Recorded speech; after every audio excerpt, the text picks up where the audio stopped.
Yeah, great things. Take that out. All right.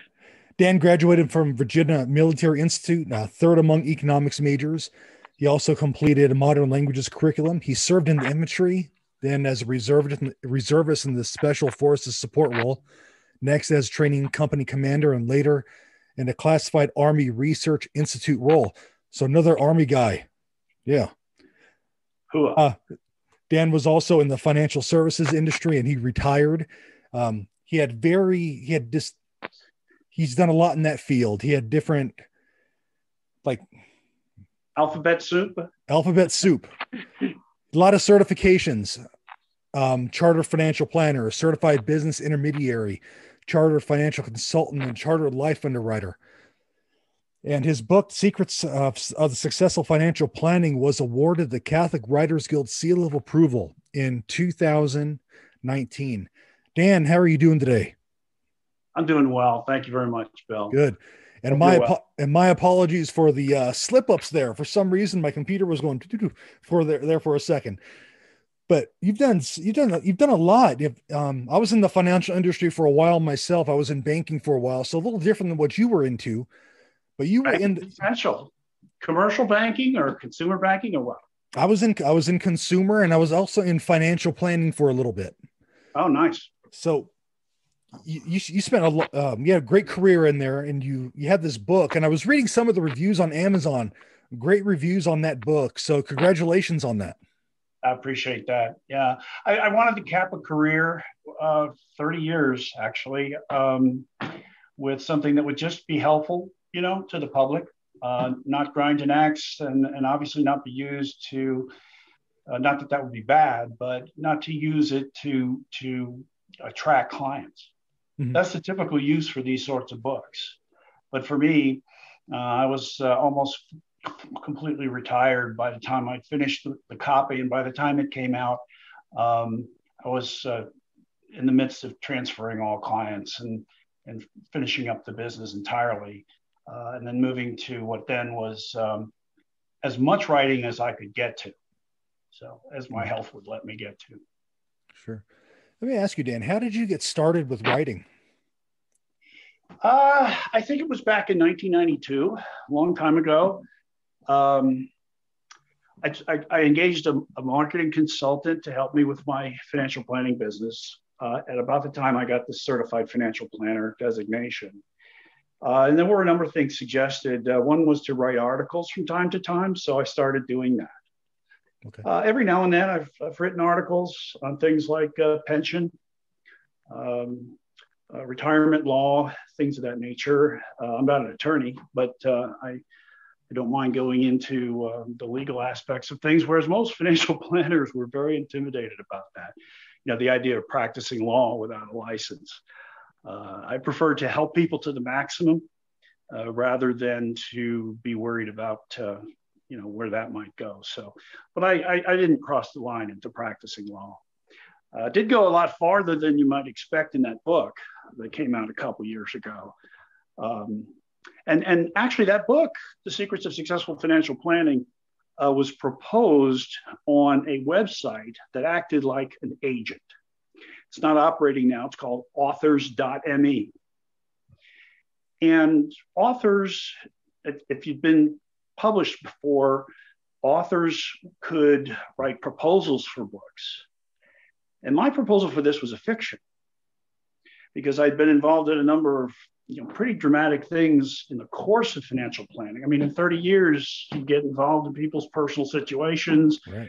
There was even a murder. Just all kinds of things are going on in the course of 30 years, not just boring financial stuff, the things that bear upon people's lives. So anyway, there was a fictionalized version of some experiences that I'd had, and I called that Secrets, where the S's were dollar signs. Mm-hmm. A New York company by the name of Skyhorse contacted me, and they said, we like this idea, but our marketing plans call for a nonfiction. Can you do that for us? So I did. And they sort of promised that they would get to the fiction, but never did. It really was better suited, I think, for television. So right now, Bill Pettit Pettit, the William Pettit Agency, represents me for Secrets for a TV series proposal. It may be too Catholic for most TV stations, but they can, once they own the rights, they can do what they want. And if they go too far, some shows turn anti-Catholic and so on. Right. I can always beef in interviews and so on and still get my point across. So he's going to market it actively. There's another project, an old novel of mine that he's marketing now called Ancient of Genes, which is a rewrite, but basically the same story as an old novel from 1998 called The Pleistocene Redemption, which dealt with genetics, natural science, fossils, things like that. These have been the kinds of hobbies that I took very seriously over the years. Okay. We'll see what happens with that. That got some mixed reviews. I think, frankly, the first and second version of that came out in, was it 1998 and then 2000, really did need some work. But by, I don't know, I guess about a year or 2 years ago, I had revised it enough so that it's the same story that still get sort of, I hope, deserves the old good reviews, but no longer has the attributes that got it some of the bad reviews. So I paid attention to those bad reviews and focus groups that I used to try to improve it. And you might say, shoot, it's 20 years in the making for that one. So that's a revised novel plus a TV series proposal for that. So what's it like? I know this whole thing just started, well, not started, but as far as the proposal goes for Secrets. So what has that process been like? Because you said it was initially supposed to be fiction, a few years ago, and now here you are today. How has it developed since then up until now? Bill Pettit, I'd say about 6 months ago, he loved the idea about a year ago, but he wasn't ready to represent it. It wasn't up to his standards, I think. So I presented a rewrite. I learned how to do scripts, to write scripts, because I write prose, not scripts. And there's more to just writing a pilot TV episode script to getting a proposal like this going.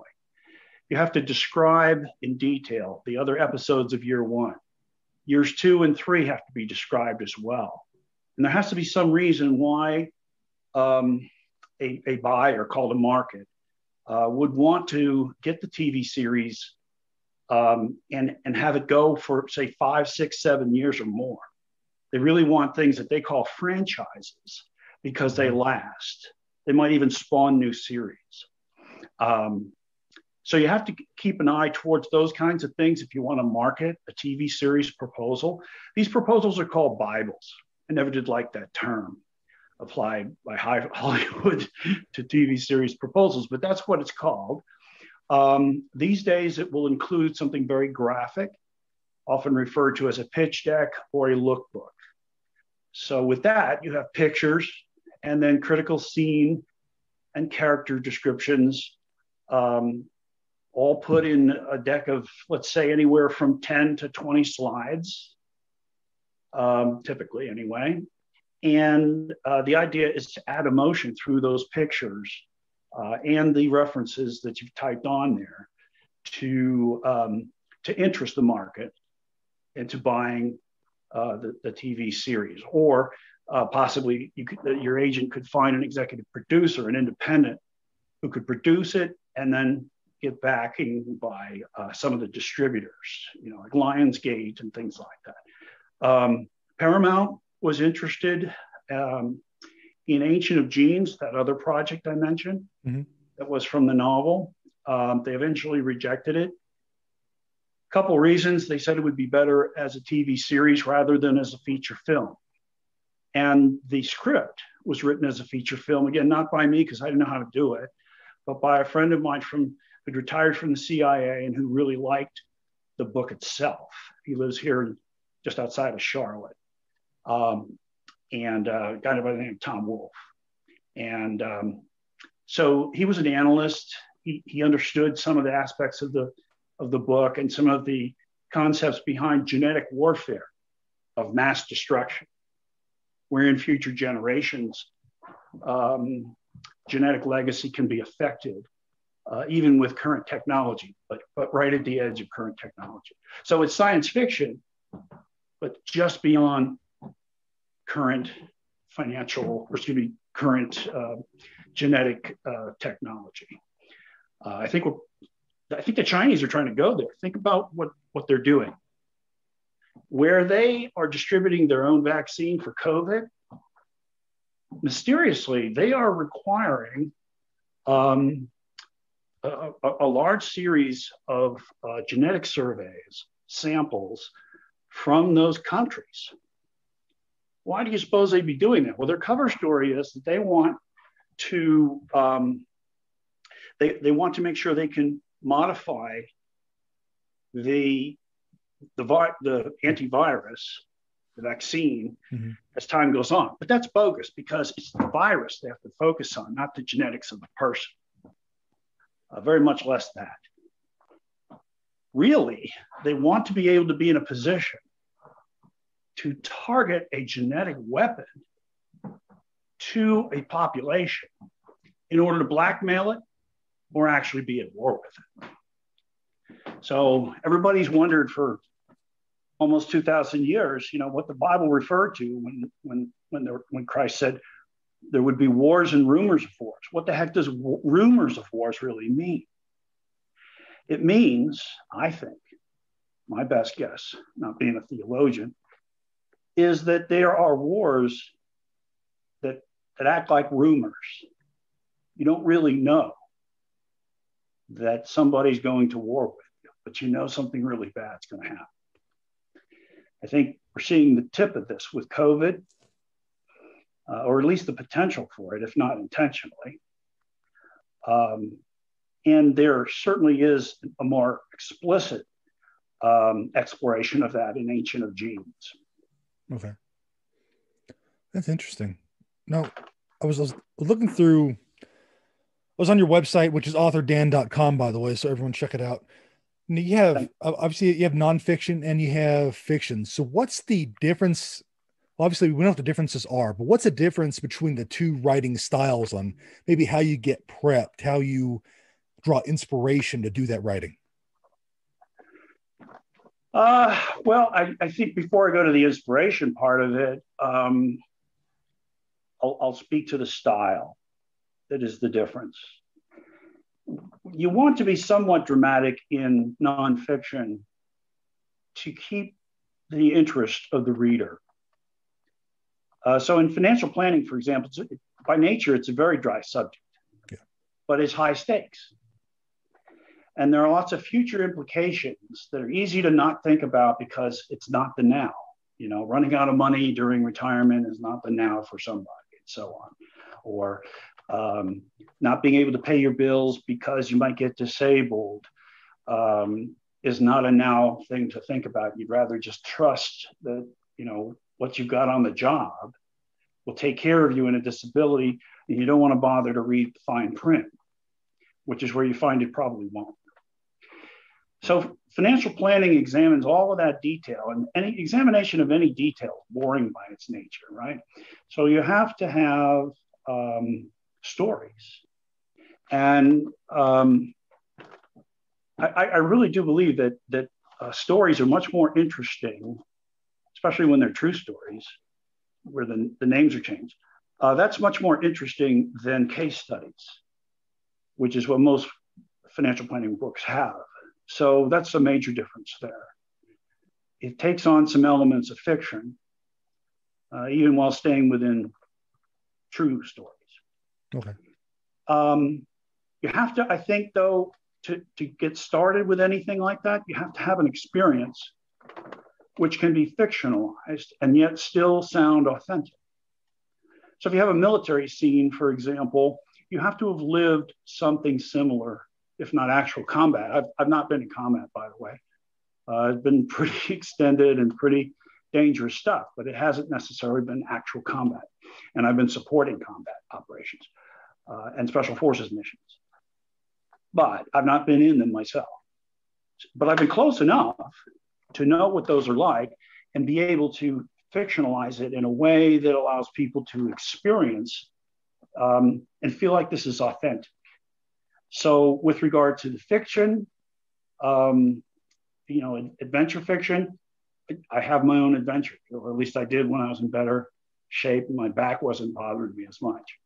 Out in the middle of nowhere, various countries with some pretty dangerous animals, and one cryptid that people don't believe that I saw, but I saw it here in North Carolina.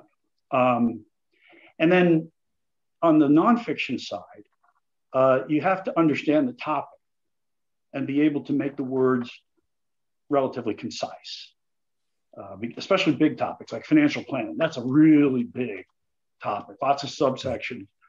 And in order to make that interesting for somebody, not only do you have to have some emotion mixed in with it, you have to come fairly quickly to the point. That's a tough, tall order, and it requires practice in writing and a lot of rewriting. You've heard this before, I'll bet you, and that is that you always have to edit many times before you have something that you really can call it's finished. So I hope that answered. I hope that answered the question there. Yeah, it did. Okay. Now, do you have any projects on the horizon? I know you talk about the TV series that's going to be marketed. Do you have any other like writing projects that you're working on? Well, I suspect that either Bill or one of the markets he sells to will want some changes to either or both of the scripts and Bibles that I've submitted for these two projects. However, in terms of what's really going on now, I like to outline a story, even a short story of say 2,000, 3,000, 4,000 words. At this point, if I don't, with my back pain and everything, if I don't outline something, I'm going to forget and be distracted and not be able to get it done. And it still takes me a long time, but I have to outline things, brainstorm, write things down, edit even that before I begin putting together scenes. And you have to also be willing to throw out a scene, keep it in some sort of scrapbook when the scene might be very cool, but it doesn't further the story. Every single scene has to further the story. There has to be a linkage. Now, life isn't necessarily always like that, but stories have to be, or else people won't follow them. They'll get confused. So I start with an outline. I research, even if I know the subject well. And then I just start getting closer and closer to prose as I write and modify the outline. So, and another thing the outline can do, when you have writer's block, it functions almost like when you were in school and you had an assignment, right? Each line in that outline is a sort of an assignment. It says, write about this. And so you may not want to write a lot that day, but you've got to write this right now. You say you can make yourself do a few of those lines, put them together, and then artfully edit another day. So I have a lot of spin-offs that are going. Probably they'll total about 20 to 25 short stories that are spin-offs of Ancient of Genes. That's what's going now. Okay. Good tip about the outline. Outlines have saved me so many times, I can't even count. Oh man. So you have the books, and now you're, like you said, you're working on the TV series, you're working on the short stories. Dan, how has your faith played a role in your writing? It plays a role in almost all of my writing. Probably the exceptions would be some of the articles I wrote for magazines, like a hunting story here or a pension story article there. But just all of the fiction, 100% of the fiction, and even the Secrets of Successful Financial Planning started with an idea or a motivation where I needed to share with people something that I just knew they needed to consider. Because if you think about money, for example, money affects relationships. Absolutely. Inheritances, the plans for that, making sure you don't inadvertently disinherit people, making sure that if you want to control from beyond the grave, that there are good and moral reasons for doing that, and you understand the ways to do that. There are ways to do that. For example, I mentioned to you that two of our four kids are going the wrong way away from the church. If I die, you would think I have no more way to influence them to at least reconsider the church. But I do, in the way that I have shaped my own estate planning. And that sort of advice is found in the book, you see. So there's a chapter in there that deals with risk management. And one of the things in risk management is disability management. I remember a couple, the stories in the book, who weren't married. And because of that, the daughter was estranged from her dad and mom, pretty much controlled by this guy. And the reason that they came to me is that he made the appointment, is he wanted to talk about disability policies and planning simply because he didn't want to have responsibility for her in the event that she was no longer contributing to their household income. He didn't want to have that issue. He wanted something else to take care of that risk other than himself. And as we talked through it, I didn't try to destroy their relationship per se, but in the questions that I asked, which I think people should evaluate, the relationship itself had to be evaluated before the dollar and cents need was calculated for disability coverage. You follow? Yeah. The reason for the coverage, who should own the policy, things of that nature. So, and a businessman, for example, has a responsibility towards not only his own future or her own future, but the employees. Yeah. So a policy that is different from just replacing their income from the business for their household, should they get disabled, is not enough. They need business continuation insurance that enables the business to have a replacement found by an executive recruiter and so on quickly to keep the business going. You see, so there are risks that people don't even think about. And then, of course, there's money management issues. Most portfolios are inefficient. They're diversified. Most people are smart enough to diversify, but they don't understand really the science and the statistics of it that scientifically, mathematically are used to try to maximize or reach a required return that you calculate is needed for their goals, but does so with the minimum risks associated with pursuing that rate of return.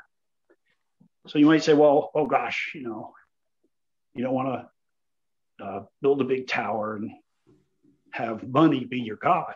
Well, I certainly would agree. But like any other asset you have, from the tools in your garage to your car to your house, you have a responsibility to manage them properly. Financial planning is no different. Mm-hmm. So there's this moral tie to the issue of responsibility that I put into that book. As to the fiction, there's usually since a lot of my stuff is scientific, I've always found natural science and genetics to be fascinating. Also, a lot of this was influenced by a special forces mission that I supported back in the 80s. Okay. And what I know is that there are a lot of moral issues connected with genetics. Absolutely. When does life begin? Do we have the right to terminate life or even risk life just in the name of research? A lot of people think, well, gosh, we're doing a good thing to enable couples who can't have a baby to get pregnant. This is all wonderful using in vitro methods. But what is sort of skated around is the fact that with an in vitro method, you create around a dozen, maybe 15 new human beings in hopes that one will stick and live. So you're playing the odds. It's not like you create one and then with certainty you fuse it inside the fallopian tube.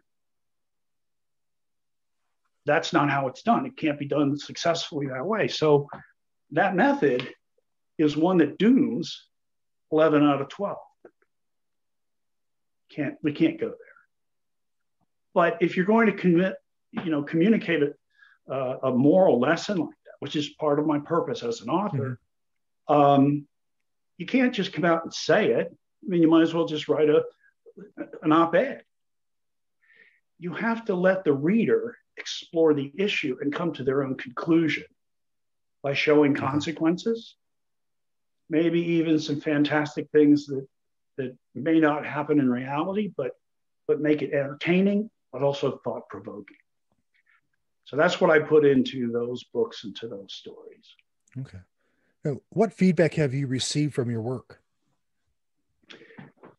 Well, early on with the novel, I got mixed reviews and probably deserved mixed reviews. But what I discovered was some of the criticism was not valid. And I wondered, that's odd. So I did a little research into two of the reviewers who reviewed what was then the Pleistocene Redemption, my novel. They were anti-Christian people in general, turned out. They didn't write a thing in their reviews about how it subtly promotes Christianity in general, Catholicism in particular, and brings out some of the beliefs in a practical way, especially within the science realm. So instead of attacking that, they attacked other things. I began to realize, gosh, I'm not sure every reviewer should get this book and review it. So I pretended, this is back in 1999-ish, I pretended to be a reporter, surveying other reporters and reviewers of books. And I asked a couple of questions that would reveal whether these folks were willing to nuke books just because they differed with their religious or political bent. And I found that about 90% of reviewers not only were against certain Catholic views or Christian views, but they were certainly willing to nuke books based on that. Wow. Yeah. So my publisher at that time, and that was a self-publisher, they called themselves a cooperative publisher. I guess to a certain degree they were, they put their own resources in. But at that time, I began to caution them to not solicit every reviewer, but instead to research reviewers and to selectively send out books.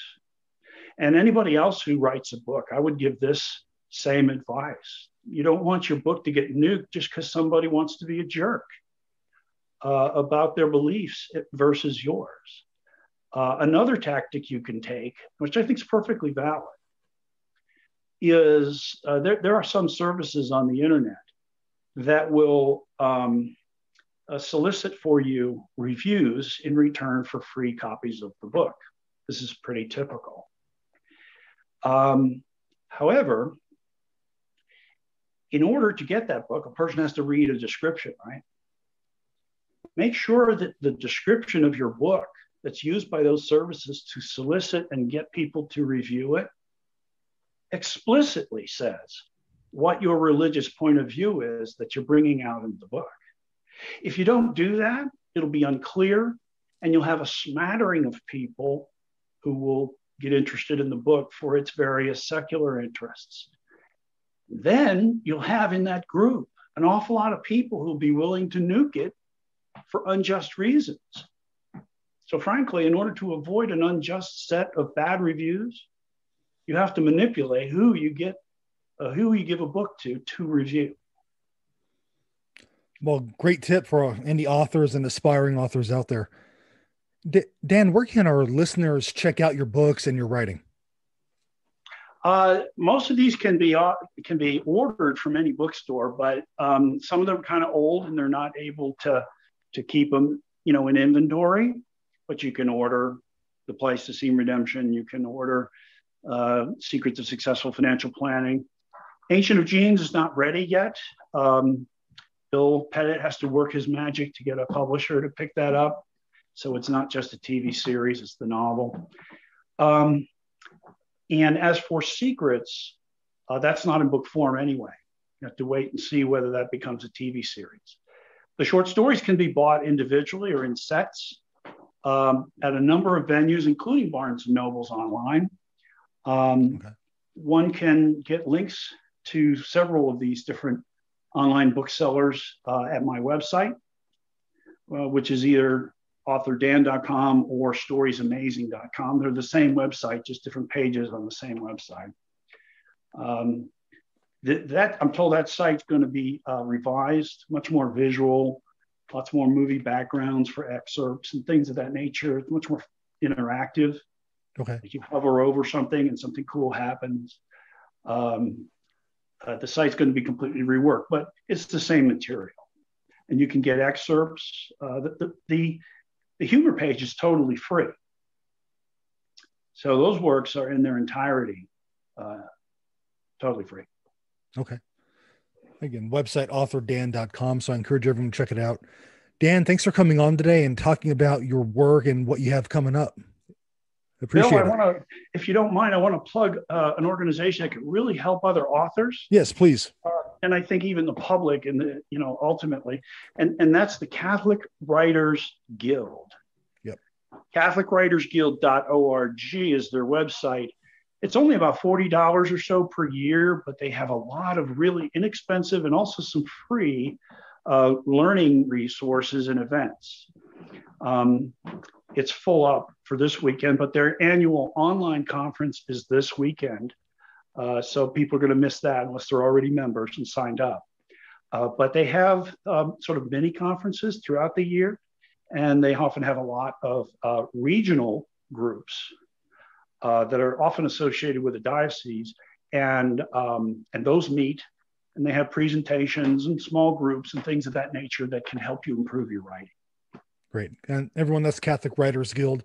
And for those listening who are looking for the notes, I'll put the website in the notes as well, along with Dan's website as well. So you can just click on it and go right to it and check everything out.